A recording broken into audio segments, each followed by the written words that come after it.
Yo!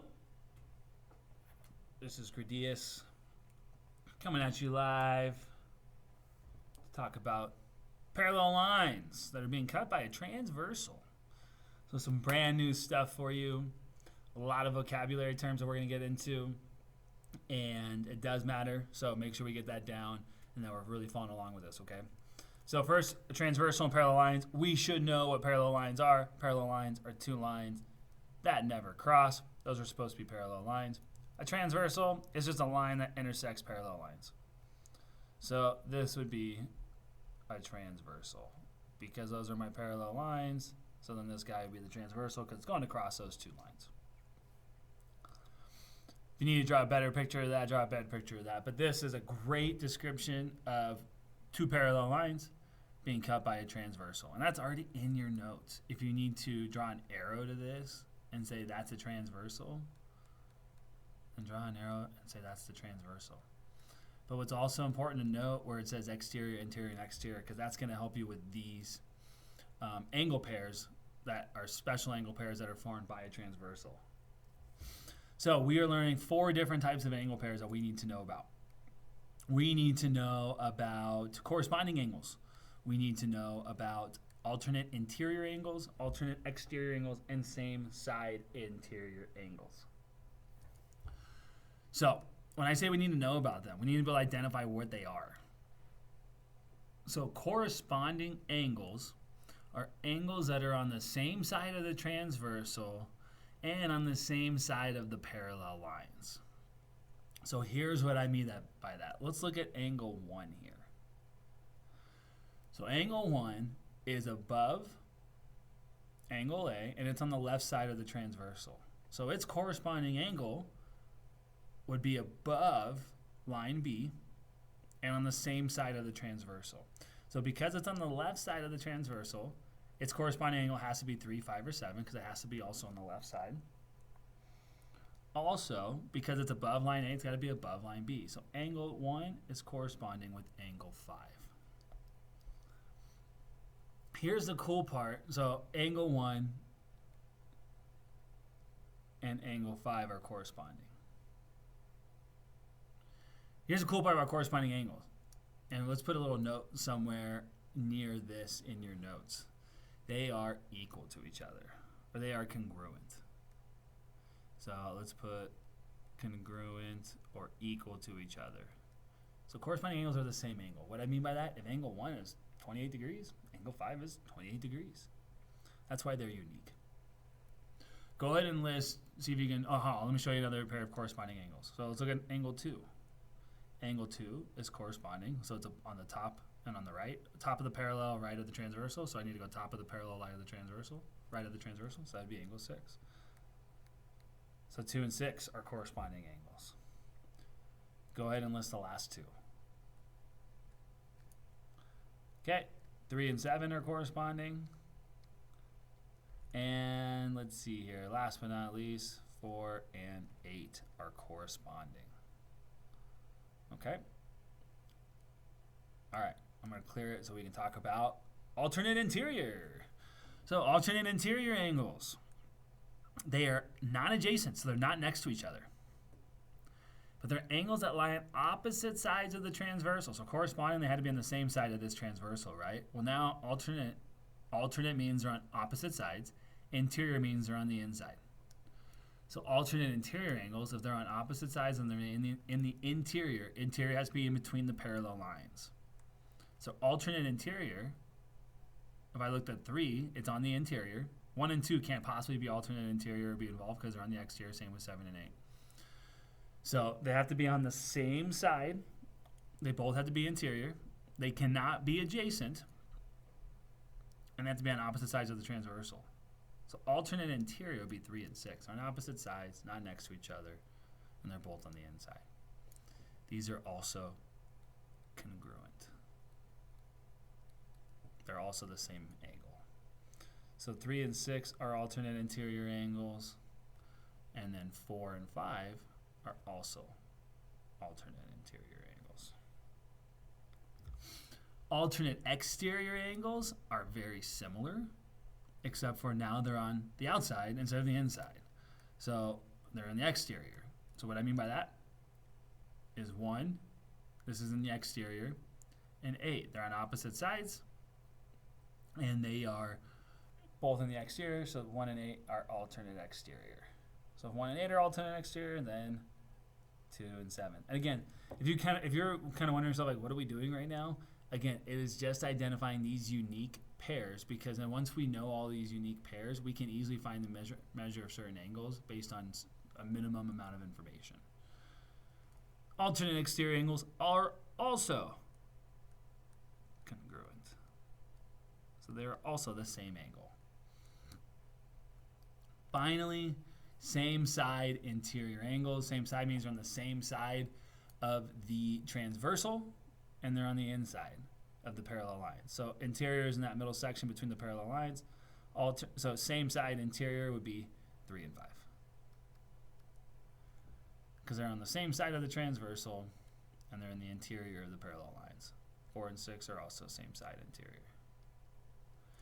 What's unique about these? These are not congruent. These are supplementary. So they add up to 180. You need to write that, because you forgot that vocabulary term from a previous section, and write it down. They're supplementary, meaning they add up to 180. That's same side interior.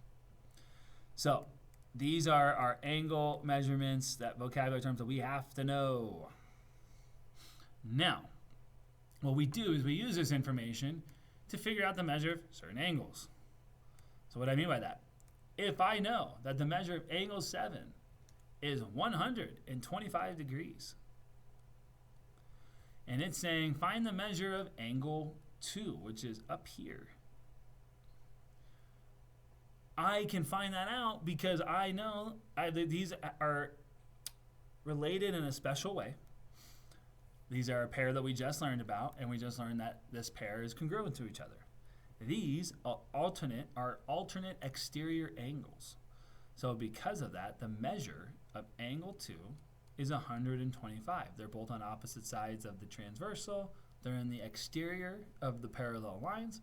So those are alternate exterior angles, which are always congruent. They're always the same angle. So 125 degrees.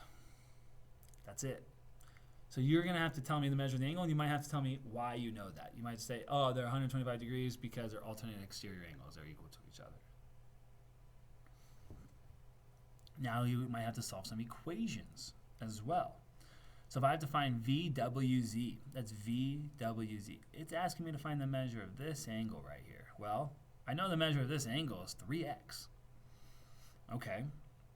Well, the measure of this angle is 3x. That doesn't really help me. So I got to figure out, what do I know about other angles? Well, if you look here, I have the measure of this angle. So what do I know about these two angles? Are they congruent, or are they going to add up to 180? Because it's always one or the other. They're always either going to be congruent to each other, or they're going to add up to 180. These are same side. They're on the same side of the transversal. So they can't be alternate. They're on the same side. And they're in the interior. Those are same side interior angles, which means that this angle and this angle adds up to 180. So if I add those two angles together, I should get 180. Well, there's my equation. 6x plus 3x equals 180. Now I can solve for x. 9x equals 180 by combining like terms. And then when I divide by 9, I get 20. I'm not done, but I'm part way there, because I figured that x equals 20. Now I can actually find the measure of the angle VWZ that it asked me to find. 3 times 20. So the measure of the angle is 60 degrees. See how you do here. I want you to find GDE on your own, BEF on your own, CDG on your own. I think you guys could absolutely pause, try it, see how you do. Nothing bad can happen by giving it a shot. Okay. So first, let's just solve for x. Okay. Now, the thing about this is we have one in the exterior, one in the interior, and they're on opposite sides. They don't have a relationship to one another.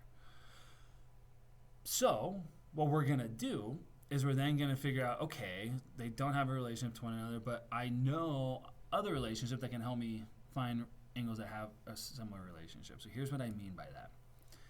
If this angle down here is 6x, so I'm going to not have this red. We're going to do all the 6x's in red.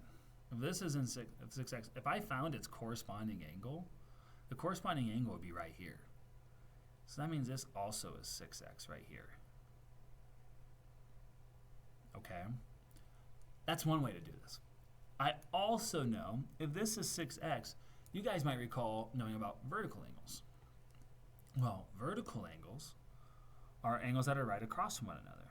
Angles diagonal from one another when there's two lines that intersect are always congruent. So this angle is also 6x. Its corresponding angle is over here. So this one's also 6x. So the bottom left and the top right, bottom left and top right are all the same. They're all 6x. Which means that all the remaining angles, these are vertical angles, are 4x. These are alternate interior angles, so this is also 4x, and this is also 4x. So what I do know is that if I add 4x plus 6x, these make a straight line. These are supplementary. So they add up to 180. 4x plus 6x equals 180 degrees. Don't know why that line spazzed out, sorry. So that gives me 10x equals 180 divided by 10. I get x equals 18. I also knew that 4x and 6x are same side interior, so that could have also used the same property that we used up here. But I get x equals 18. Now that I know that x equals 18, I can plug that in, 4 times 18, to figure out what all these angles are. Because it's just 4 times 18 and 6 times 18. All right, well, 4 times 18 is 72. 6 times 18 is 108. So that means that all of these 4x angles are really 72 degrees, and all the 6x angles are really 108 degrees. So I just found the measure of all the angles. Now let's answer the questions. GDE, GDE, that's 4x, 72.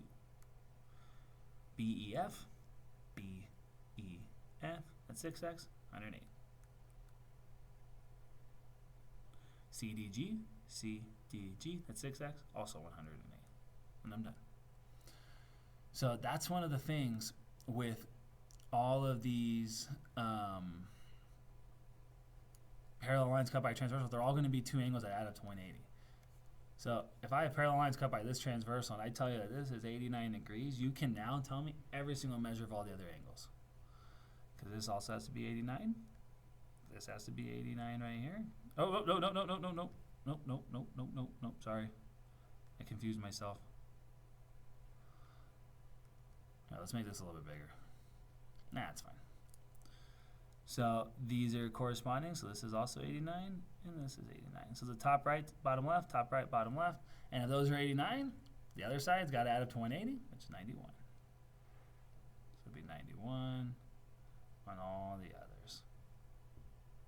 And put that in your things to remember to show the pattern, because it is a pattern that will happen every single time. No matter the angle, there's my transversal of my parallel lines. It's still going to be the same situation where these angles are all going to be congruent to one another.